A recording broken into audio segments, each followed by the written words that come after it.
This anime begins, as the hero party has just managed to seal the demon lord away, but even though this is a monumental victory, unless they can defeat him once and for all, the world will always be in danger of being destroyed. They all feel guilty for not being able to complete their mission, but their leader tells them that there's still hope because he is sure that someday in the future a new hero will appear to carry on their legacy and finally finish the demon lord off for good. Several years later, at the A-rank party, Thunder Pike is in the middle of a public dungeon raid, and while the two melee fighters attack, the magic users begin casting their spells, and thanks to the buffs from the party's supporter, Yuke, they are able to take a Hydra down in record time. Individually, the members of Thunder Pike are already really strong, but when they work together, they are nearly unbeatable, which is part of the reason why they have so many fans. However, while they may look like the perfect team on the surface, it turns out they don't really get along as well as you'd think. In fact, after the stream ended, the red mage Yuke tells everyone on the team that he is quitting Thunder Pike effective immediately. The party leader, Simone, asks him why he wants to leave, so Yuke explains that he isn't getting a fair cut of their reward money. The money he received today is so little that he may have to start taking out payday loans, and that's a situation he doesn't want to be in. Simone tries to justify Yuki's low pay by claiming that Yuke isn't contributing enough to the party, and Barry chimes in to point out that Yuke never actually engages in any battles. All he ever does is burn through their items' durability with his pointless enchantments. Yuke can't believe Barry would call his enchantments useless, but Barry isn't the only one who feels that way. The only one who actually thinks Yuke is useful is Jamie, but that's just because he's good at setting up their streams. Camelot tells him that if he wants to be paid more, then he has to be more active as a member of the team, but Yuke doesn't think she has the right to say that since she's basically a healer and Yuke is always protecting her in battle. The fact that they don't value the work he does is exactly why he wants to quit the party, but Simon asks him if he's really sure he can manage on his own if he leaves. He says the only reason Yuke is even B rank is because they are childhood friends and Simon did him a favor by letting him join Thunder Pike, and even if he leaves, they'll be just fine without him. Since they clearly doesn't think Yuke deserves to be paid well, Yuke definitely isn't going to stick around. Yuke has wasted the last 5 years of his life supporting this party, and they would never have gotten this far without his help, but the others still all think he's useless, so they won't miss him at all. Now that Yuke has officially quit Thunder Pike, he heads to the guild receptionist to ask if there's any work available. She's surprised that a famous adventurer like him is here to look for a gig, so she asks him if something happened with Thunder Pike, and Yuke explains that he quit. The receptionist doesn't seem that surprised, since things like this happen all the time, so she hands Yuke a form to fill out so she can give him a new party. Once he's done filling out the form, he hands it to the receptionist, but just then the girl comes running up to him for a big hug. The girl's name is Marina, and she used to be one of Yuke's students back when he taught preliminary adventurer classes half a year ago, and Yuke is glad she's doing all right. She's curious about why Yuke is here, so she asks him, and he tells her that he's currently looking for a new party since he recently left Thunder Pike. Marina doesn't even let him finish his sentence, because if he's looking for a new party,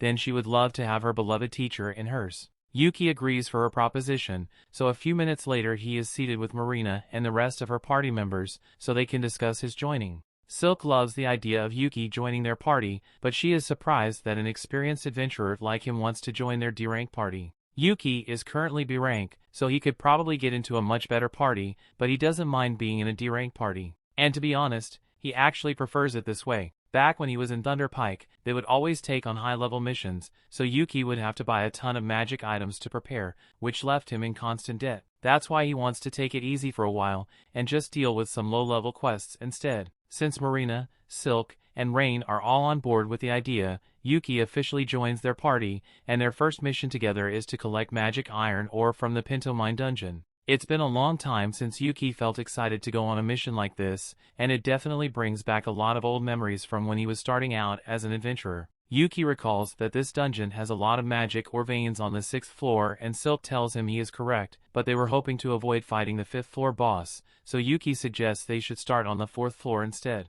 As they enter the dungeon, Marina takes the lead and uses a stick to check for any traps that may have been set, and Yuke is so proud because she's doing it exactly how he taught her. But for now, he asks her to let him take the lead since he has a more efficient method. Marina doesn't understand what he means since their party doesn't have a scout or thief to detect the traps. But while that may be true, Yuke has a magic item that should be useful in this situation. It's a detection lamp, and thanks to a special type of oil, it illuminates traps, so they can spot them just like a scout would. The lamp really is useful, but Silk asks if it's okay for Yuke to be using it since special oil sounds really expensive. And yes, it normally is, but Yuke made this oil with his alchemy, so it didn't cost him much. The party continues walking down the corridor while carefully avoiding all the traps, until eventually Yuke stops everyone because he can sense something up ahead. He warns the others and tells them that they should prepare for a fight, so they all rush in together and are confronted by a group of boggles. Silk decides to take the initiative and fires the first shot to take one of the boggles down, while Marina runs in to handle the rest. As she does this, Yuke casts overlapping physical enchantments on her so she can fight better. And at the same time, he casts a debuff on the baubles to trip them up. While the baubles are disoriented, Marina goes in for her attack, and in one fluid motion, she's able to cut both of them in half, something even she is surprised by. She turns around to ask Yuke if that feeling she just experienced was his magic, so Yuke confirms that he have cast 3 types of enchantment on Marina to help with her fight. Rain can't believe Yuke was able to cast 3 enchantments at once, and on top of that, he managed to do it with no incantation, but Yuke doesn't think it was all that impressive, so he just says they should keep moving. As they continue through the mine, he asks the girls about their usual dungeon exploration routine, so Marina proudly explains that they always take a break after each floor and check their equipment, just like he taught them to do. Since that's the case, Yuke suggests that they should rest a bit before they continue. After their break, Marina and the others check all their equipment for damage, and everything seems to be in working order, so they are ready to continue their mission and head down to the next floor. On the second floor of the dungeon, the group is suddenly ambushed by a group of undead miners, and the only way to get rid of them is for Rain to use holy magic, so everyone needs to protect her while she uses her chant. Marina and Silk plan to handle the defense, but Yuke tells them he has this covered, so he casts a blessing of light on all of them. And while it won't kill the undead miners, it does stop them from coming any closer, so it's a good defensive measure. Eventually, Rain finishes the holy light spell and uses it to eradicate the undead, and once they are safe, Marina begins praising Rain for a job well done. Yuke praises her as well, since there aren't many people who can use light magic on the scale that Rain just did, but doing that probably drained a ton of her mana, so he casts Refresh Mana to help her recover. Rain can't believe Yuke can use Refresh Mana, since that's a really rare skill. It completely restores the mana of whomever it is cast on, and having that skill alone would make Yuke insanely valuable to any party that works with him, but Yuke thinks she's exaggerating a little because he only learned Refreshed Mana as a way to compensate for having an obscure job like a red mage, although it was really difficult for him to learn it. Afterwards, the group continues walking down the path, and as they go, Yuke begins pouring a liquid on the ground. Silk asks him what he's doing, so Yuke explains that he is pouring holy water over their footprints in order to stop undead monsters from following them. Silk is worried and asks if it's really okay for him to waste his holy water like that since it's really expensive, but Yuke tells her it's fine since once again he made this himself. The group is in shock that Yuke is able to make holy water even though he isn't a priest, but he has a special method for it. By purifying the ashes left behind by the undead when they are defeated, Yuke is able to process it into holy water, and the ashes he got from the undead miners will be more than enough to make up for the amount of holy water he's using. By the time they finally make it to the 3rd floor, Yuke suggests that they should take another break since they'll begin mining from this point forward, and since they haven't eaten for a while, he whips out some cooking utensils from his magic bag and says he will make them a meal. Magic bags aren't that rare, but this is Rain's first time seeing a magic bag in person, so she's really excited. Yuke puts some sausage and eggs in a pan, and while that's cooking up, he pulls out a special pot. The girls watch as he taps on the side of the pot and it instantly fills up, so Yuke explains that the pot is a rare artifact that he found in a royal palace ruin. It basically fills up with a random soup every time you use it, so it's really handy to have. The girls are really grateful to Yuke, since this is the first time they've gotten to have such a good meal while in the middle of a dungeon mission, but when Silk takes a closer look at the food, she realizes that it has mana radiating out of it. She asks Yuke about it, but he tells her there's nothing special about the food since all he did was prepare it with lots of love. His alchemy skills might have accidentally enchanted the food, however, it shouldn't be a problem. The group eventually makes it to the 4th floor of the dungeon and are confronted by a rock lizard, but as the monster charges at them, Yuke casts a slow spell on it, so it practically freezes in place. Marina then rushes forward to attack, and normally she wouldn't risk it, but since Yuki's enchantments have buffed her strength and stamina, she decides to try using her magic blade ability, and with it, she's able to slice the rock lizard's head off in one go. Once the fight is over, Marina is totally exhausted since Magic Blade uses up a ton of her mana, but Yuke encourages her to keep using it as much as possible, because eventually her body will get used to it, but for now, he casts Refresh Mana to help her recover. Anyway, there are a lot of magic ores here, so Yuke begins whining with the girls, and after a little while they've managed to gather a ton of magic ores. Yuke asks if this is enough to fulfill the requirements of their quest, but Silk says they actually need a bit more. Unfortunately, there are no more magic ores on this floor, so their only option now is to defeat the 5th floor boss and go down to the 6th floor to gather the remaining ores. The girls don't like the sound of that since the 5th floor boss is called the Novice Crusher Steel Crab, and they aren't sure they can survive against something like that, but Yuke tells them they don't need to worry since he will do his best to handle a boss on his own. A little while later, they arrive at the boss's room, but before they head in, Yuke pulls out a camera artifact. Rain recognizes the artifact and asks if Yuke plans to live stream his battle, but he was actually just going to record instead. He always records his battles so he can study his mistakes later. If he's going to be recording anyway, Marina asks him to make it a live stream since she thinks it will be a lot of fun. Yuke is fine with live streaming his fight, but while he's setting it up, he realizes he doesn't know the name of this party. He asked him, but Silk tells him they haven't actually thought of a party name yet, and in fact they aren't even officially registered yet. Since that's the case, he asks them if they got any good ideas for a team named, so Marina thinks for a second and comes up with the name Clover, specifically a 4-leaf clover to represent their 4 members, and everyone really likes the name, so from now on they shall be known as Clover. Just then, Yuke realizes that this is going to be a party's first live stream, and he feels bad if he was the only one who got a spotlight, so he asks the others if they want to help him fight the boss, but they all tell him that it's fine for him to handle it solo. In that case, Yuke isn't going to hold back, so he casts Great Blink Shadow and Protector Shield buffs on himself, and then enters the boss room. The Steel Crab awakens and immediately tries to strike Yuke, but he uses his speed buffs to dodge, and once he's out of the crab's range, he begins casting tons of debuff spells on it, and once the crab is sufficiently weakened, he casts a gravity spell to crush it against the floor. With this, the Steel Crab boss has been defeated and it didn't even take him 1 minute to do it, so Yuke is pleased with his performance. He then ends the stream and Marina runs up to hug him for being so amazing, but she's hugging him a little too hard, so the others ask her to let go before Yuke ends up in a wheelchair. After making sure his back is fine, Yuke tells everyone that they should bring the Steel Crab's body back to the guild, so they can sell the parts. He stores the entire things in his magic bag, and that's a huge help since they never would have been able to carry it back by themselves. So far, Yuke has been indispensable to their party, but Silk doesn't think it's fair for them to constantly be relying on Yuke like this, so Yuke suggests that next time they have a boss battle, everyone can participate so they'll gain some experience. The girls like the sound of that, but for now they still have to open the treasure chest they get for killing the floor boss, and when they do, they find a ton of magic ores so it looks like they won't have to mine anymore after all.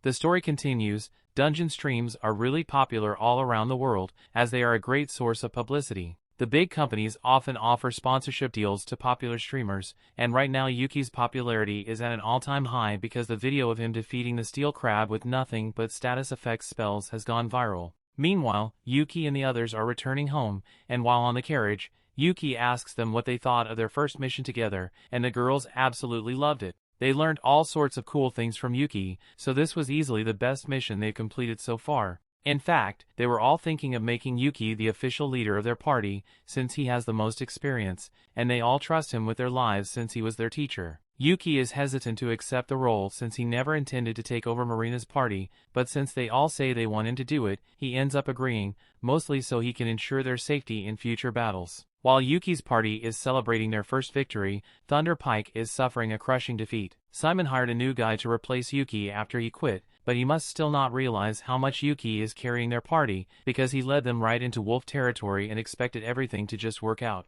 Normally, Yuke would have cast a weakening spell in the wolves by now, but the new guy can't do that, so the wolves are way too strong for the party to handle, and as a result, Jamie gets chomped. Simon sees her in trouble and rushes to save her by decapitating the wolf, and while Jamie is technically safe now, her stomach is full of holes, so she'll die if she doesn't get help soon. Simon asks Camelot to cast a healing spell on Jamie, but Camelot says she's out of mana, so there's nothing she can do. It's not like they had a guy who could cast a mana restoration spell, did they? The group retreats to safety and Simon administers first aid to try and keep Jamie alive while Camilla's mana recharges. He asks if anyone has a healing potion, and the new guy, Cork, has one, but he doesn't feel like giving it to Simon since Simon made it painfully clear that he was responsible for buying his own equipment with his own money. Simon tells him that now is not the time to be worrying about money when one of his teammates is about to die, so Cork reluctantly hands over the healing potion and Simon feeds it to Jamie. Thunder Pike has really been on a downward spiral lately,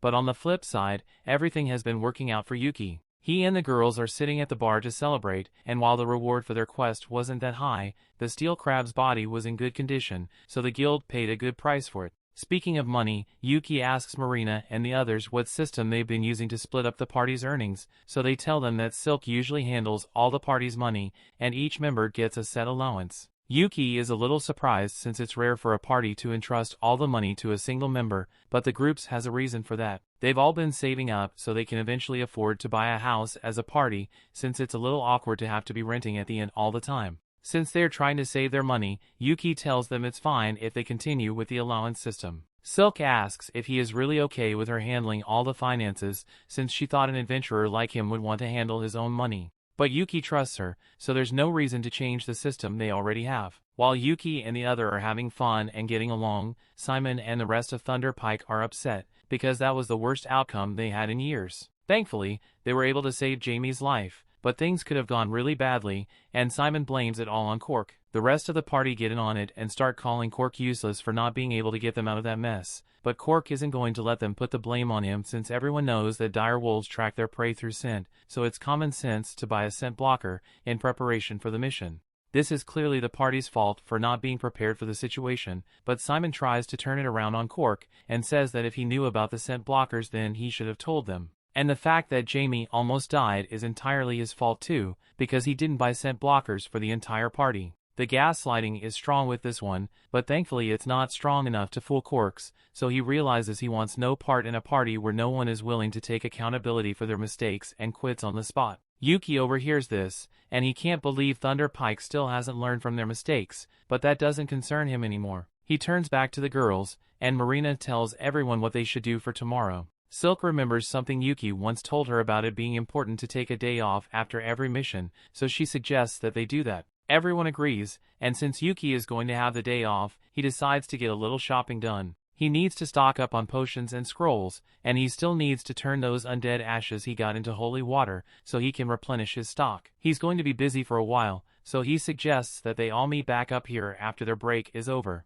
Just then, Marina notices that the dungeon string highlights of the day are being shown, and Yuki's fight against the steel crab is number 1. He is shocked since he only uploaded it a couple of hours ago, but it already has over 5,000 viewers, and it's still going up. People find it really interesting that someone with an obscure job like a red mage was able to take down a red crab without even needing to touch it. The announcers tell everyone to keep an eye on Yuke and his party Clover, because they just might become the world's greatest party. Simon and the other members of Thunder Pike see Yuki's stream as well, and they are all incredibly jealous that Yuke is actually doing well without them, but they still refuse to admit that Yuke might have been more useful to them than they gave him credit for. Thunder Pike is always going to be a bunch of haters, but it looks like there is actually someone else hating on Yuke from a distance, and he seems mad that Yuke is getting comfortable with his new party. A couple of days later, Yuke is back in the guild and he's looking at the notice board to see if he can find any quests that will be good for the girls. The receptionist sees him struggling to decide, so she comes over and asks if she can help. Yuke asks her if there are any quests that are easy enough for a party of noobs,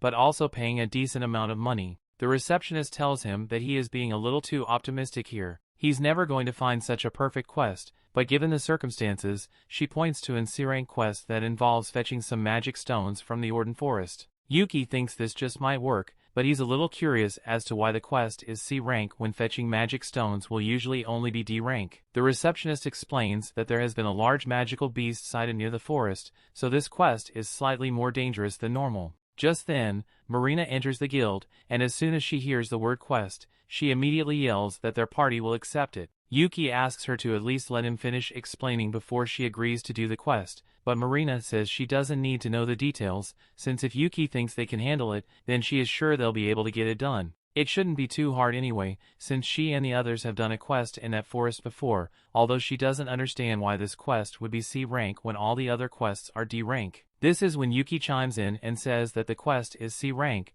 because there is a magic beast living somewhere in that forest now. Hearing that there's a magical beast in the forest makes the girls reconsider whether it's a good idea to take that quest after all, but they ultimately decide to just go with it anyway, since if Yuke is with them, then they are sure everything will work out in the end.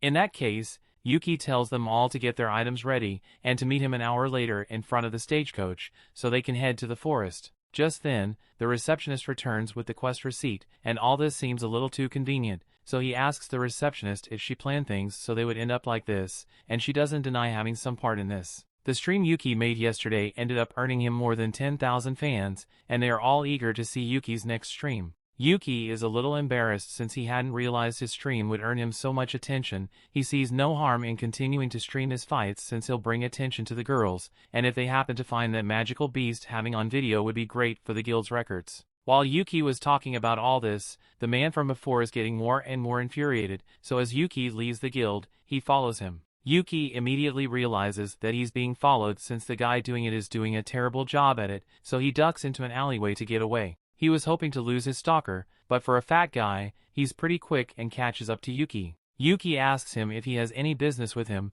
so the man demands that Yuke quit Clover immediately. Yuke obviously says that's not going to happen, especially since he's the leader of the party. The guy can't believe those girls would make Yuke their leader after just one day together, even though they offered to join their party $1,000,000, and they kept turning him down. Yuke understands what's going on here. This guy wanted to get himself a harem of cute adventurer girls, but Marina and the others refused to let him join, and now seeing another guy live, his dream has made him irrational. The man draws his sword to attack if Yuke doesn't agree to leave the girls' party, so Yuke quietly casts his snare trap at the man's feet and then turns to walk away. As Yuke is walking away, the man really does try to attack him, but Yuki's trap causes him to slip and fall on the ground. Once he's on the carriage, he talks to the girls about his random encounter. They recognize the guy as Bezio and tell Yuke that the guy has been trying to join their party for so long. They ask if Yuke is alright since they would hate it if something bad were to happen to him because of them. But Yuke assures them it is not their fault, and besides, he left that guy unconscious in the middle of the street, so they can just report him when they get back to town.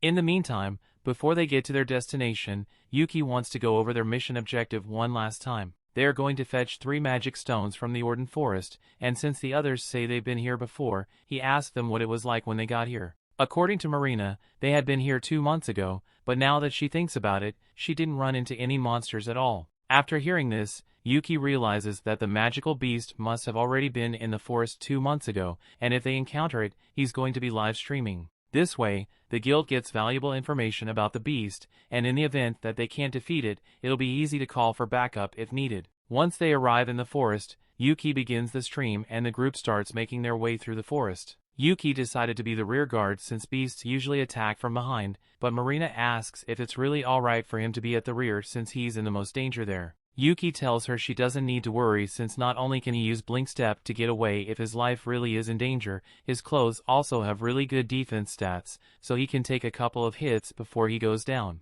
They soon reach the waterfall where they are meant to gather the magic stones, but just before they could reach there, Yuke tells everyone to wait because he can sense something coming. The magic beast finally reveals itself, but all the confidence Yuke had earlier goes about the window, because that thing is a high-level monster that's usually only found in the deepest parts of the dungeon, a Zarnag. The girls are nowhere near strong enough to handle this thing or even survive a minute against it, so Yuke gets in front of them and tells Silk to lead the others back to the Adventurers Guild and get back up while he holds this thing off here. However, the girls know that Yuke doesn't stand a chance against that thing either if he is fighting solo, so they refuse to leave his side, otherwise he might really die. Yuke can't really argue with that, so he agrees to have them fight with him and cast his enchantment spells on them. He and Marina are handling the front line, so Marina charges forward first, but the Zarnag squats her away effortlessly. Yuke tries to use his layered status effects on it, and while it does disorient the Zarnag, it doesn't do much damage to it, so he's running low on options.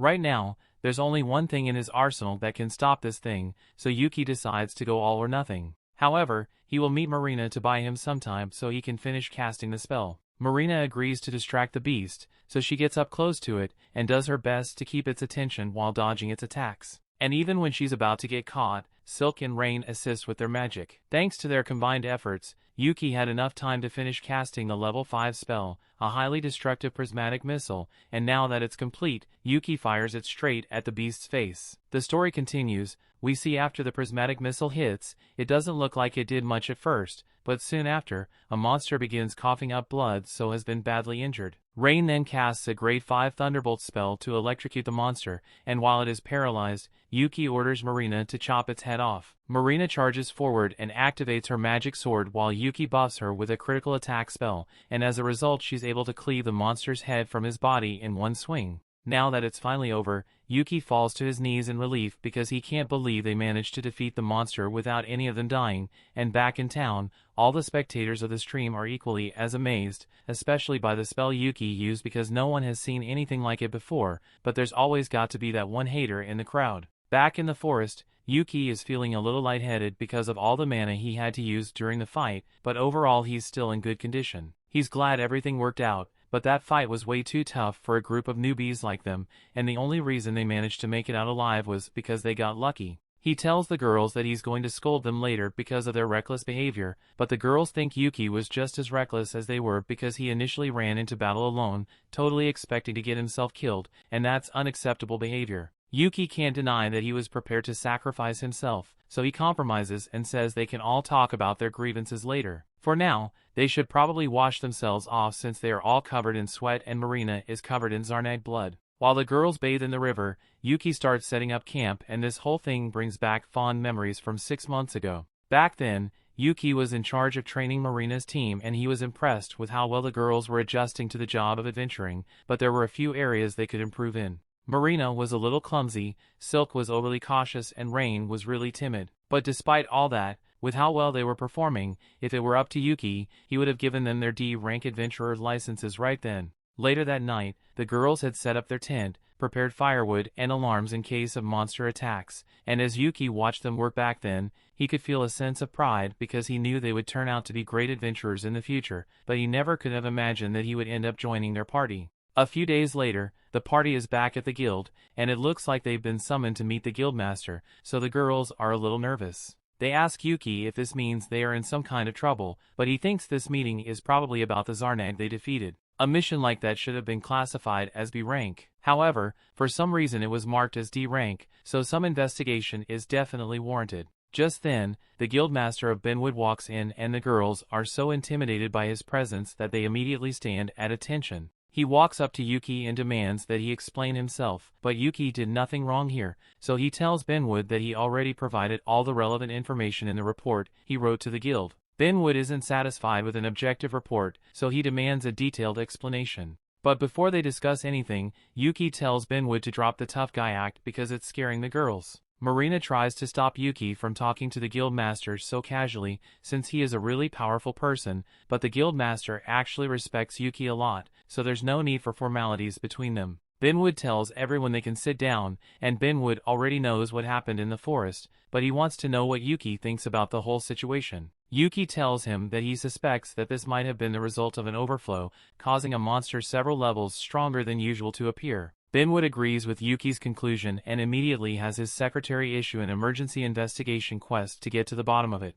Both Yuke and Benwood seem to understand how serious overflows can be, but Marina has no idea what that is, so she asks Yuke for an explanation. Yuke tells her that an overflow is a phenomenon that occurs when a catalyst causes monsters in the dungeon to spill out. Usually the monsters that live in the dungeon are bound there by the mana that flows in the ground, but sometimes those shackles can be broken, allowing the monster to escape the dungeon and terrorize the surrounding area. This could also be evidence of a possible dungeon stampede in the near future. The girls have heard about dungeon stampedes and the chaos they can cause as they tear through towns like a wildfire, and if monsters as strong as that Zarnag are appearing already and they don't have much time. Benwood intends to investigate the matter thoroughly to ensure the safety of the people. But before that, he sincerely apologizes to the girls for putting them in such danger. The girls tell him he doesn't need to apologize since they all made out alive, although if they didn't have Yuke with them, they would have been goners. That said, even though Yuke did most of the heavy lifting, their live stream proved that the girls are capable fighters, so as a reward for doing so well against the Zarnag, Benwood intends to promote all of them to C rank, although the promotion depends on the girls having Yuki's assistance since he is a rank. Yuke doesn't know what Benwood is talking about since he is only B rank, but that's when Benwood informs him that he is getting a promotion as well. Everyone who watched the livestream saw the high-level prismatic missile spell he used on the Zarnag, so it is abundantly clear that Yuke deserves a promotion, and starting today he will now be an A-rank adventurer. Afterwards, Yuke and the girls head downstairs to have a drink and congratulate each other on their promotions. While they are all together, Yuke pulls out the bag of coins he got as the reward for their quest and gives it to Silk to count out. Silk opens the bag and she is shocked because she has never seen so many gold coins in one place before. Yuke explains that even though the quest was originally D rank because of the difficulty, it ended up being treated as a B rank quest, so the payout is a lot higher than it would have been otherwise. Silk puts all the coins on the table so she can start counting, but then she notices a piece of paper at the bottom of the bag and it has Yuki's name on it, so she gives it to him. Yuke opens it and it turns out to be a note from Benwood, apologizing for everything Yuke had to go through. There's also a platinum coin in there as a little bonus for Yuke. Platinum coins are really valuable, so Yuke adds it to the party's funds, and after Silk finishes counting it all, she tells everyone that they have enough money to buy a house now. Marina is so excited to hear that she jumps up and accidentally knocks the coins over. Silk is glad they reached their financial goal as well, but she feels a little bad about it since the only reasons they got this much money was because of Yuke. While that may be true, Yuke tells Silk she doesn't have to think of it that way. They made him the leader of Clover, and it is natural for a leader to do whatever it takes to help out the group. As such, even if he played a major role in earning this money, it still belongs to all of them. The group continues to celebrate late into the night, and at one point Rain asks Yuke if he has a dream he wants to accomplish. Yuke is caught off guard by the question, so he asks if there's a specific reason she's asking, and Rain explains that they just reached their goal of purchasing a house thanks to Yuke, so she wants to know what Yuke's dream is so they can help him achieve it. Since she asks, Yuke tells her that his dream is to conquer the deepest floors of the Achromatic Darkness dungeon. As soon as the girls hear this, they spit up their drinks in surprise, because the dungeon is quite literally the most dangerous one out there. It even possesses an Abyss Gate, an artifact known to be a direct gateway to the underworld. Yuke says the Abyss Gate is precisely why he wants to conquer the Achromatic Darkness, so Rain asks him if he intends to go through the Abyss Gate if he reaches it. However, Yuke explains that he just wants to see what the edge of this world looks like. An uncle of his once took on the dungeon and tried to get to the gate, and although he wasn't successful, Yuke was told the stories so many times as a kid that he decided he wanted to try it himself. Although he knows that it'll probably never happen, Marina likes the sound of Yuke's dream, so she suggests that they should all go to the Achromatic Darkness and try to accomplish Yuke's dream. Yuke tells her it's not that simple since that dungeon is so dangerous that just entering it requires permission from the government, and you'd have to be an A-rank party to gain approval. Even so, Rain still thinks it'd be a good idea, so she says she wants it to be her party's next goal. All the others agree and promise to work hard to make Yuke's dream a reality, but they won't be attempting it anytime soon though. With each passing day, Clover's streams have been gaining more and more popularity. Right now they are streaming a battle against an undead hand, and thanks to their flawless teamwork, they are able to take it down with a lightning spell from Rain and a rock scroll from Yuke. That concludes the stream, so they wave to their fans, and everyone at the guild absolutely loves them, all except the members of Thunder Pike who hate how popular Yuke has become. Barry thinks Yuke's only looks impressive because he is in a team of newbies, but Simon actually heard that Yuke recently got promoted to a rank, so he might just be that good. Besides, Yuke's popularity isn't their biggest concern right now. Thunder Pike has been constantly failing quests recently, and Simon thinks it's because all the new people they hire end up being useless morons. In fact, none of them ever end up sticking around for more than one day, but that can't be because there's something wrong with their team, right? Speaking of their team, Simon asks why Jamie isn't here, so Camilla explains that Jamie wasn't in the mood for a drink. Simon gets pissed since after that mission where Jamie got mauled by a wolf, she's been slowing the team down constantly. As for Jamie herself, she has locked herself in her room and has been watching videos of Yuke's live stream on repeat for hours now. The other members of Thunder Pike are starting to realize that Yuke may have been more useful than they gave him credit for, so since the reason Yuke quit in the first place was because of his low pay, they could just increase his cut a little, and since Jamie hasn't been doing much lately, they can cut her pay instead. A few hours later, Yuke and the others return to the guild to report the success of their mission, but as they arrive at the front door, they find Simon waiting there for Yuke. Seeing Simon again makes Yuke a little angry, so he tells the girls to head inside without him, and then he asks Simon what he wants. Simon gets to the point and says he is allowing Yuke the honor of rejoining Thunder Pike. Yuke can't believe the shit that just came out of Simon's mouth, but Simon tries to manipulate Yuke into considering it by reminding him that his dream to see the Abyss Gate can only come true if he's part of an A-rank party like Thunder Pike. Plus, ever since Yuke bailed on Thunder Pike, they've been struggling to complete quests, so Simon says it's Yuki's responsibility to come back and make things right. Yuke listened to everything Simon had to say, but it's too bad he doesn't care though. He and Simon may have been childhood friends, but that means nothing after all the disrespect Simon has given him, so Yuke wants nothing to do with him ever again. He then walks inside, leading Simon to stew over the consequences of his actions, and meanwhile Bezio was watching the whole thing, and he seems to have a sinister idea in mind. Back inside, Yuke meets up with the girls, and they ask him what happened with the guy outside. Yuke explains that that was Simon, the leader of his former party, and as soon as Marina hears this, she gets worried because Yuke might end up rejoining Thunder Pike. But as Yuke stated earlier, nothing on earth would ever make him go back to that shit show of a party. That aside, they still have to report their mission success to the guild, so they all head to the reception desk and afterwards they'll have drinks to celebrate. That brings the episode to an end. Thanks for watching. Want next part? Subscribe the channel and turn on notification bell.